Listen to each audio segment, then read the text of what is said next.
is a Montreal-based company where we are basically a multi-brand luxury store that is primarily online, where we're selling Gucci, Saint Laurent brands along that line. We recently did our very first funding at over 5 billion Canadian dollars. So that's really exciting. I've been with the company for almost 7 years.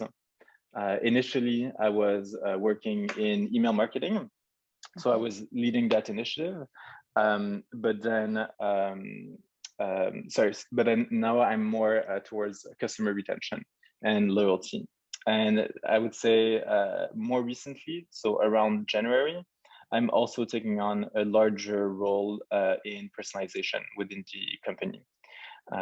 So that's, I guess, like that's the high level view of what I'm doing at SSENSE, but I'm sure we're going to get deeper into it. Yeah, absolutely. Thanks for the setup. So tell me about the how loyalty marketing has changed over the past year, and do you think changing consumer behaviors during the pandemic has impacted loyalty? Yeah, absolutely, absolutely. So maybe something to say first is that we're a B2C business. So obviously we're going directly to the customer, and we definitely saw some important changes in customer behavior.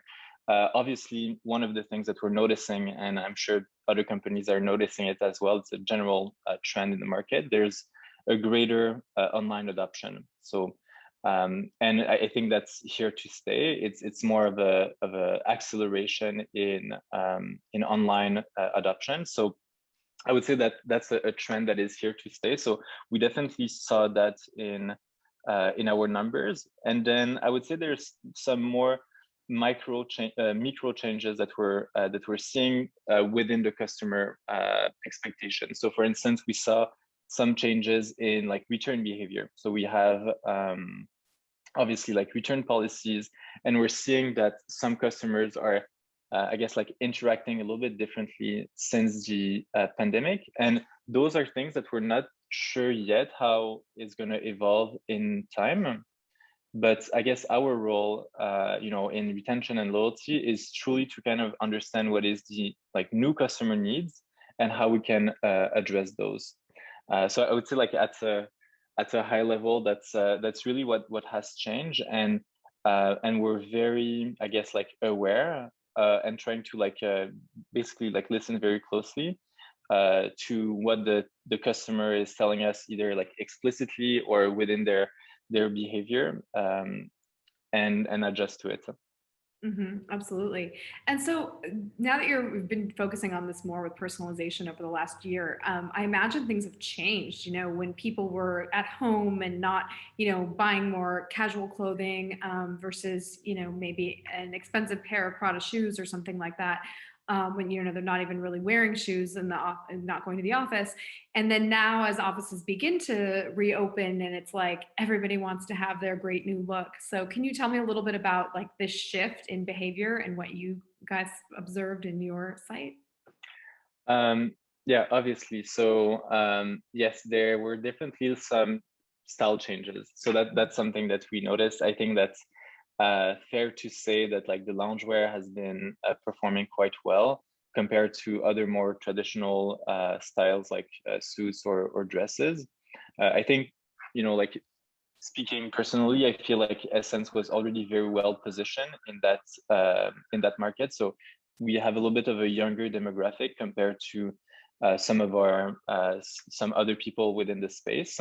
And I feel like that played in our favor during the pandemic. So yes, we did see a shift in the types of products that were being purchased, but we're already obviously thinking what will be the need in the up and coming season. And as you may know, in fashion, like the cycle is like very long in advance. So especially in luxury, so the buy has to happen way before we actually receive the stock. So we obviously think ahead and try to forecast and estimate what the customer will want, in the future. And so how has that changed since the pandemic? You said that you were well positioned though, because people were already buying loungewear even before the pandemic? That's correct. So maybe being a little bit more explicit, I try to to keep some cards close to my vest. But yeah, in reality, like yes, there's a shift in like loungewear definitely, and then a little bit less performance in formal wear. And I think in terms of the categories moving forward, we don't anticipate, or that's more my personal opinion, but I don't think we're going to observe a shift towards the more formal categories again. But I think within the same categories, we're going to see a different type of aesthetic. So I know like typically, and I guess like historically, that has been proven that, like in recession or hard times, there's more of a style shift towards something that is a little bit more minimalist. And then when the economy is doing well, when there's a war is over, etc., it tends to like go towards more of a extravagant and maximalist type of aesthetic. So that's kind of what I'm anticipating. Like people are gonna want to party, go out. So I mean, my personal feeling is that there's going to be a lot of extravagance in the styles in the next couple of years. Interesting. That makes a lot of sense as people are kind of feeling the connection of going out in the world again. Um, Exactly. yeah. So with this, you brought in, I imagine, already being positioned with a loungewear instead of some retailers that were kind of trying to catch up and appeal to people. Did you draw in new customers? And then now, how are you trying to keep these customers? Obviously, with loyalty being in your title, what kinds of digital innovations are you using to, build loyalty among these new people that you've brought in? That's a great question. So definitely, we keep seeing a healthy amount of acquisition. And for us, I guess the formula hasn't changed pre-pandemic or post-pandemic. Like I think the success is kind of like remaining the same, which is to me kind of I guess three pillars. The first one would be to leverage data. So making sure that we have a strong understanding of the customer, having some good predictive model to kind of like forecast what will be the customer behavior, identifying the areas where a customer might drop off, kind of like the knots where a customer might be dissatisfied or satisfied and then come back. So to me, those are the main elements from like a pure retention standpoint. But then from what I would call like a loyalty standpoint, so I guess things that cannot be necessarily offered to the entire population, but that are relevant for maybe a subgroup of the population. I would say that there's maybe I didn't make myself clear. Anyways, there's I guess like some investment in I guess providing differentiation in the experience. So if you are a customer that we feel you're going to react positively to certain stimulus, then like how can we provide that to you? I guess that's the winded answer. Yeah, absolutely. That makes so much sense. And I know before you were talking about the role of personalization. Can you talk about how you are using personalization to really deepen the engagement with consumers? Of course. Yeah, I think right now the way we are thinking about personalization is so just to give a sense of like the catalog that we have tens of thousands of products, and we know that the average page per session is not 1,000. It's a couple of pages per session. So how do we make sure to provide the right product to the right individual? That is like truly like one of the main focus for me anyways, is to I guess funnel the right product to the individual. So that to me is the most important thing. And then the second point I would say is probably personalization in communication. So trying to yeah, exactly, like to reach the individual and have a message that would resonate specifically to that individual. those are, I would say, are the two main personalization blocks that we're double clicking on in this year. Mm-hmm. And you're looking at their browse behavior and their purchase behavior, and then are you modeling this against what similar customers have done? Yes, so maybe I should go a little bit deeper into that. So yes, we are basically tracking any browsing behavior, purchasing behavior, any additional data that we might be able to inject at scale within our model, and we're basically creating models in order to create a relevant personalization for customers. And the way we improve on those, I guess, personalization algorithm is by doing split tests. So we're gonna try maybe an algorithm and then, pin it against another algorithm with some either like new information or slightly adjusted algorithm, and then see which one performs best. Mm-hmm. So lots of testing and learning. Yes, exactly. Uh-huh. And then talk about your media. Has it changed since the pandemic? And if so, how? And what are your main channels to reaching your customers? Yes, I would say that the mix of channel hasn't changed that much. I would say it stays the same.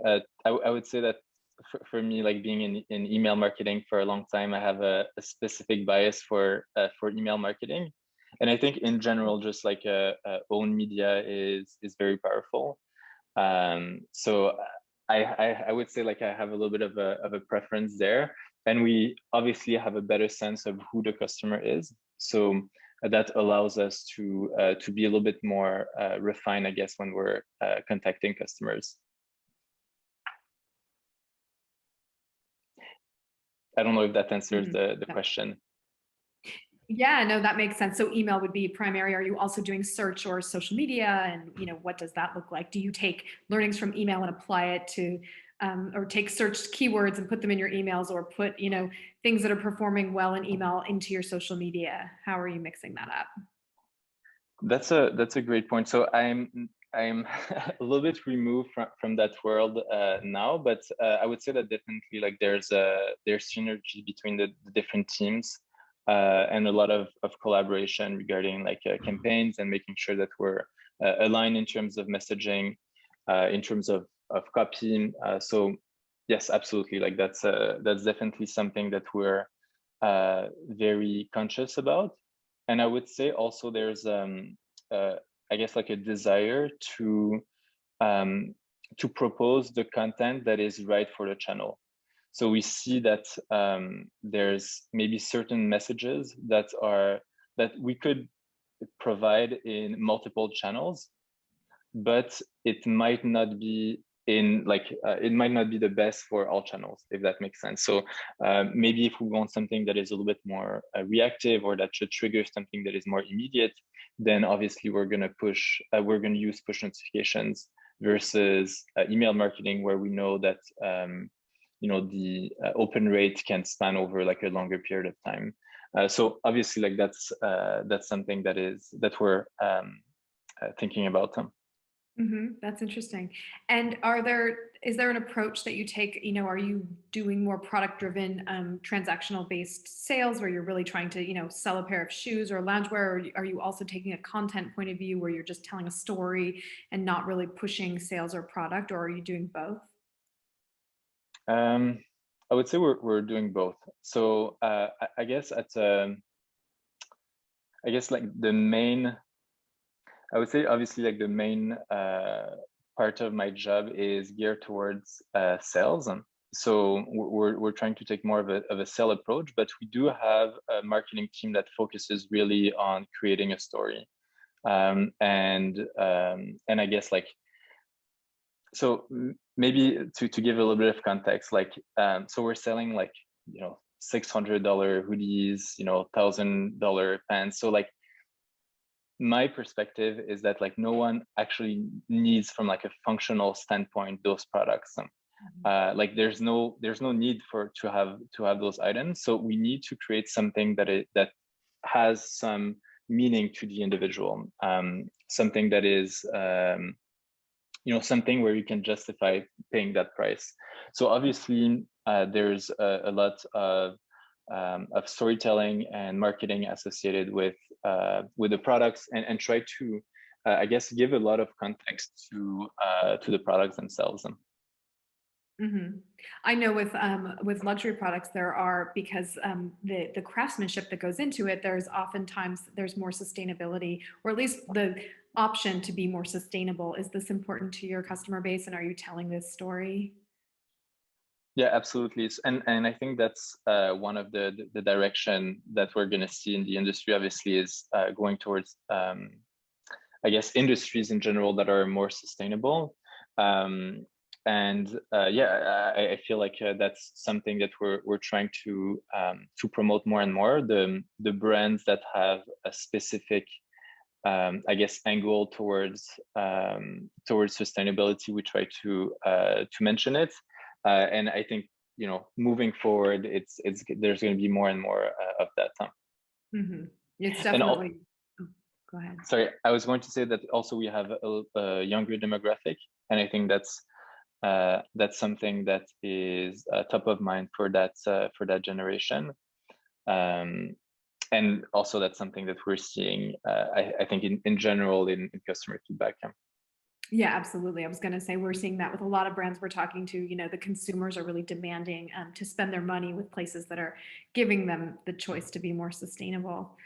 Um, so you were talking about working with the different marketing departments and people, and I'm curious if things have changed since you've been, working from home versus when you were in the office. Like, has it been harder, or have you been managing it well to talk to the email team, the social team, the search team, and the overall marketing function? Like, how have you guys adapted, and will you go back to in person, and what will that look like?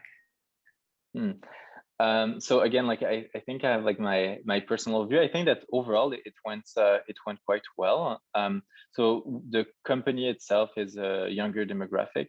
So like the individuals working in the company. So I would say that everyone was very tech savvy, and didn't have too many issues to transition towards I guess like remote work. And I think overall it went well, and maybe some people were skeptical at first on like how it's going to work. Like I think everyone was a little bit scared, or it was the uncertainty. We didn't know what it would look like. But I think so I haven't been back to the office since March 2020. So it's been a really long time, and I would say that now with that time away, I feel like everyone feel like they're very functional, and that there's some pleasure in working remotely. So I don't anticipate a full return to the office. Mm-hmm. We haven't heard like the final decision, but my personal view is that I feel like it might be a partial return to work, or something that allows for more flexibility than before.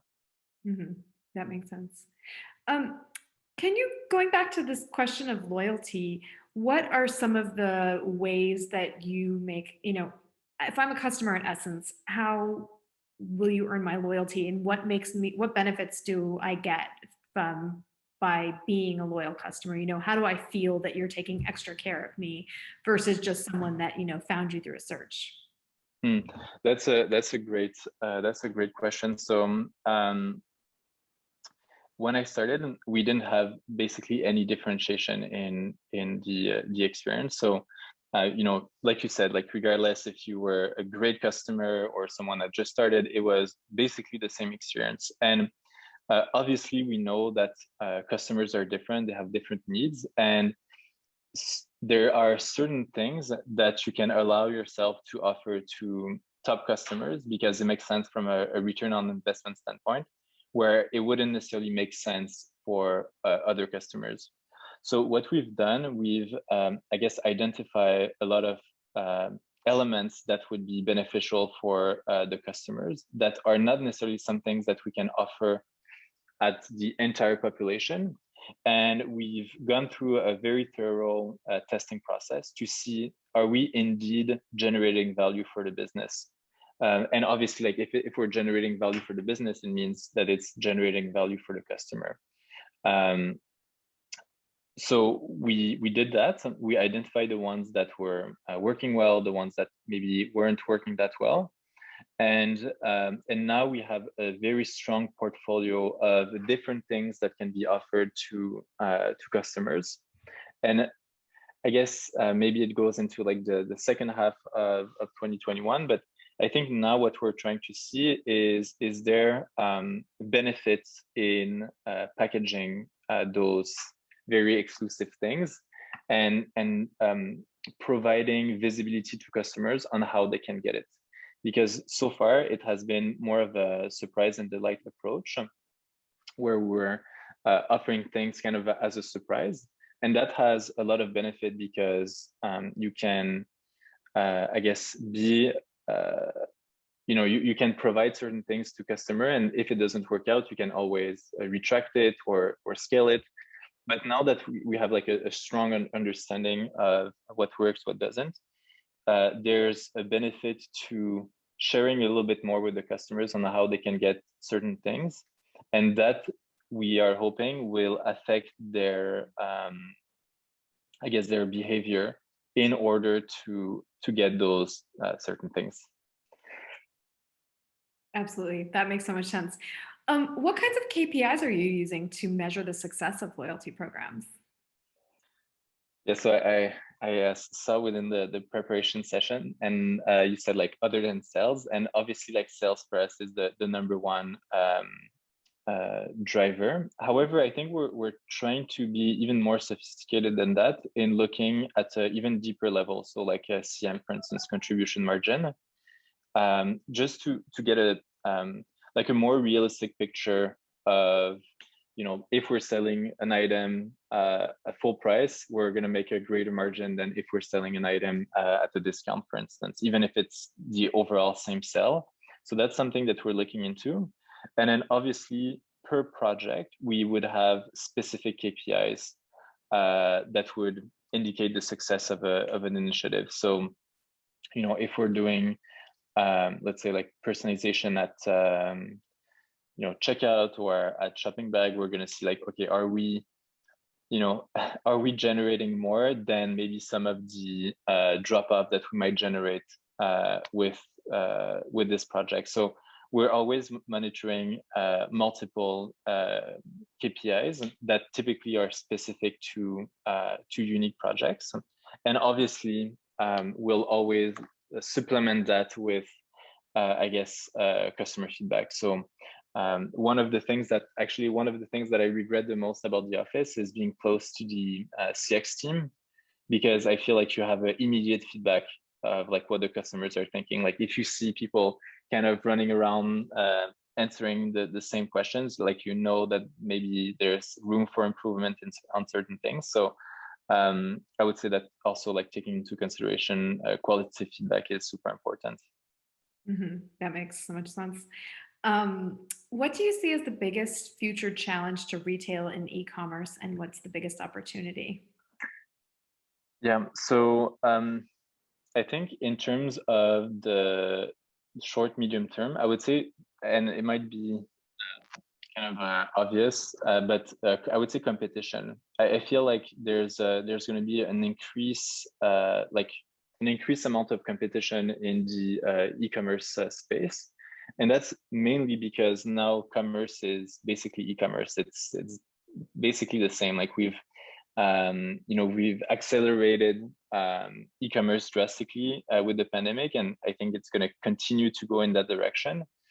So a lot of, I guess, physical store are now mainly online, and I would say there's a lot of competition. So like maybe there are certain things that you could get only in your city or in your area. Now there's a lot of the same products internationally, and you can get it from different places. So To me, competition is going to be very challenging moving forward.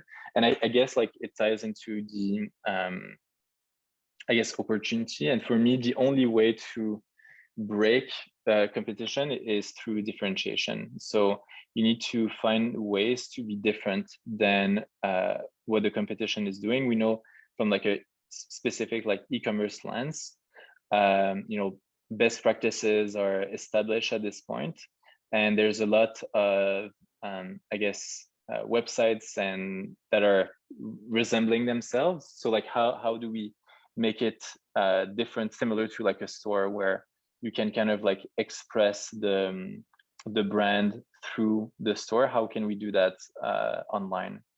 So I would say biggest challenge, definitely competition, and then opportunity, I would say differentiation. What kinds of advances in technology do you think would help with this differentiation? Uh, so I have to say personalization. So definitely, I think leveraging personalization is going to be key. But I think, like, I still think that a lot of the differentiation can happen in like the things that cannot be like done by a robot. So like branding, storytelling, putting things in context. Like I feel like that that is something that that will ultimately, I think, do the differentiation versus I guess leveraging technology. Of course, like there's a limit to that. So like if you're drastically better in terms of like actual customer needs, so like if you're better in every way in terms of fulfillment, or you have a greater product assortment, then I think you're ultimately gonna win. But if we assume that everyone has great fulfillment, everyone has great products, then what is the differentiation? I feel like the differentiation is going to be through branding and marketing and personalization. Absolutely. And I like what you're talking about, as you said before, you have 10,000 SKUs and people look at 3 or 4 pages when they're on the site. So obviously part of that will be probably translating all of these amazing, great products and letting people know that you have them through this kind of curation. What kinds of, are you doing things with influencer marketing or trying to, curate? Um, to be honest, I'm not 100% sure what's our level of involvement regarding influencers. I certainly think that there's some investment in that, but I wouldn't say that it's the core of our business. Mm-hmm. Well, what I was going to say is the site navigation on Essence is actually quite sophisticated and the design is very sleek. And so you go there and it feels very modern and very much like, okay, I'm in this world. It's like going into a cool store almost where, you just know like you're visiting London or something and you want to like hit up that one shop because of the experience. Can you talk about like this experience that people get as they go through your site and how that can help be a differentiator? Sure, absolutely. I think that it's in a lot of the details. So I think the design team is obviously like really good in trying to like maintain a very very specific aesthetic. And we can see it throughout like basically every single touch point regarding it's on the website or in store or in email marketing. Like we're, I guess, being very diligent in the way we're presenting things. So, and again, like you can see it in like the design of the pages, but also in the styling of the models. I would say like there's consistency across. Same thing for our copywriting. You can see that it's very I guess unified across across channel, and that we have really like I guess like a well developed like tone of voice. Yeah, I would say like that's definitely something like when you go on Essence that you're going to be experiencing. And I would say like in addition to that, I think like our own page right now, for instance, is very content driven.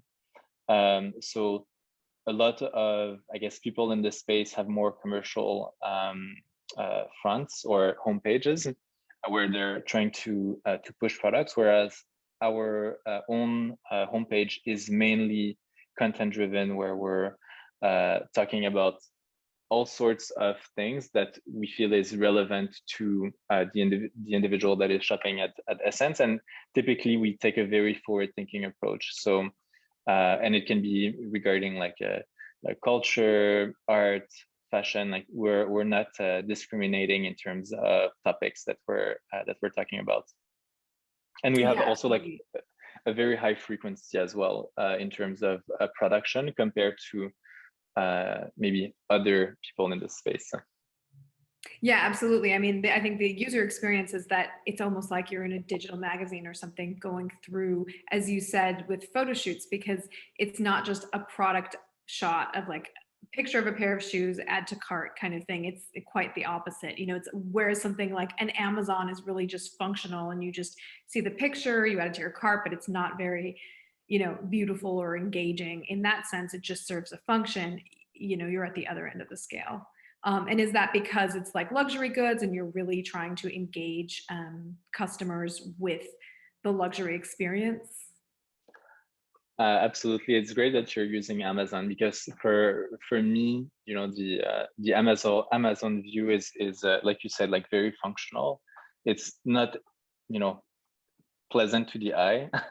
You know, even if you shop through it a lot, like it's not super aesthetic. Whereas like on our end, I think there's a desire to make things, you know, functional, where customers can find the products that they're looking for, but we also want to respect a certain aesthetic and make it feel like we're not, you know, crowding the I guess the visual space with things that are you know, with all sorts of like buttons and things along those lines. Right. As you said before, you're trying to sell $1,000 pair of pants. People don't really need that, so you have to guide them to why. Exactly. I think that's exactly it. Like there's a very small portion of that $600 that can be explained by the function. The rest is just like a higher need that we need to make sure is satisfied. Absolutely. So, what are your plans for the next 6 months, and how do you anticipate retail and e-commerce shifting as the world reopens? So for us, I guess like the next 6 months on my end, anyways, is mainly geared towards scaling some of the things that we're doing in the first half of 2021. So I think everything regarding loyalty, like I think we are in a good space, and right now it's about scaling some of the initiatives that were successful earlier in the year.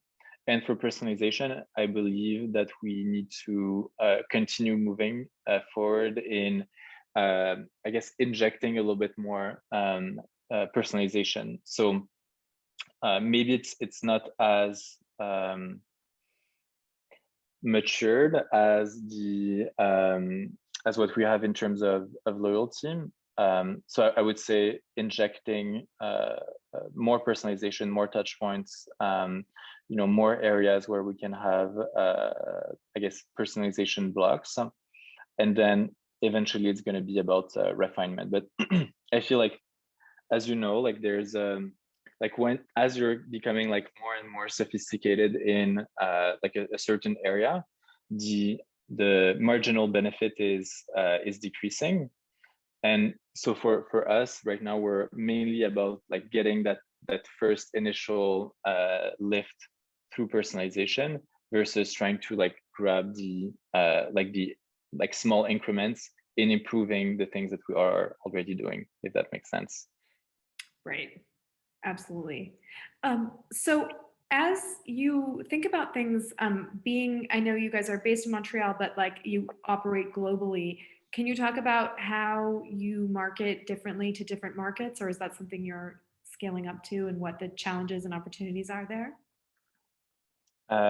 Yeah, sure, absolutely. So we do have like a internationalization team that is looking into ways, like how can we I guess adjust the marketing or even certain things that are specific to certain markets.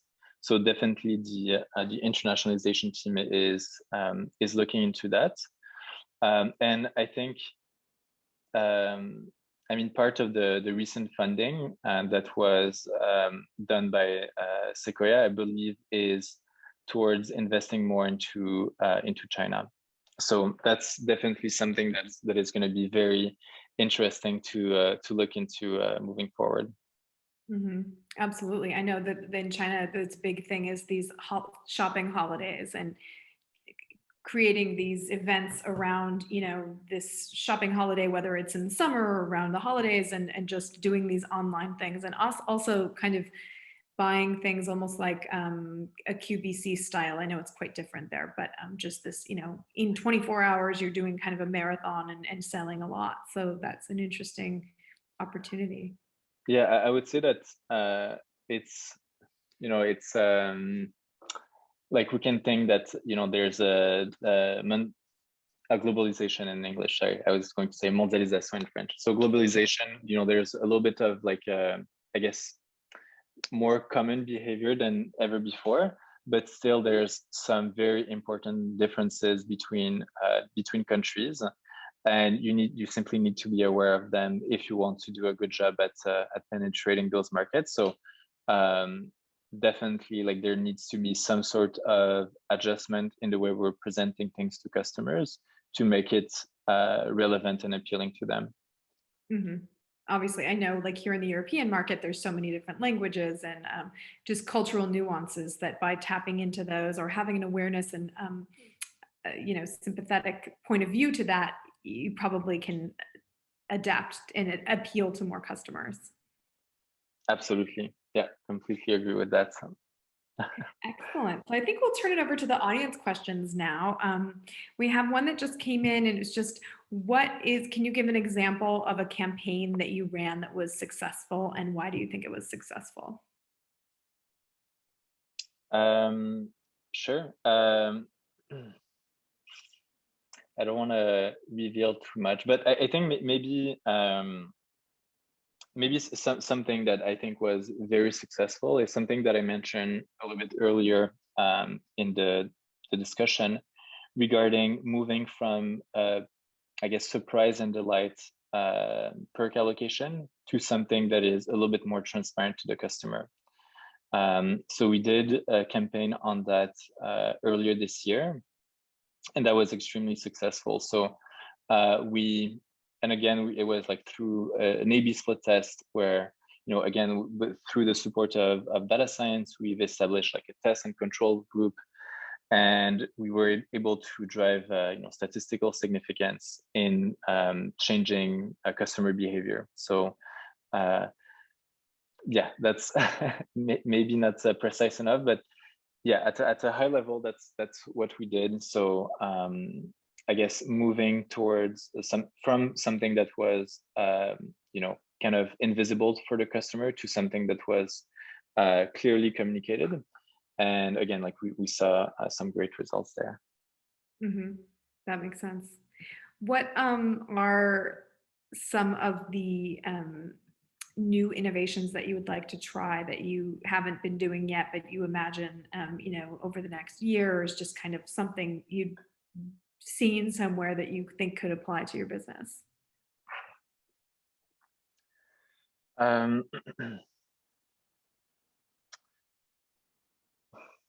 So maybe it's gonna be a cliche a little bit, but I definitely feel like artificial intelligence is coming our way very fast, and I think I don't know exactly how it's gonna necessarily apply to to us and to SSENSE, but I definitely feel like there's we need to keep a close eye on that, because if we're late to the party, then I think the catch up is going to be very difficult.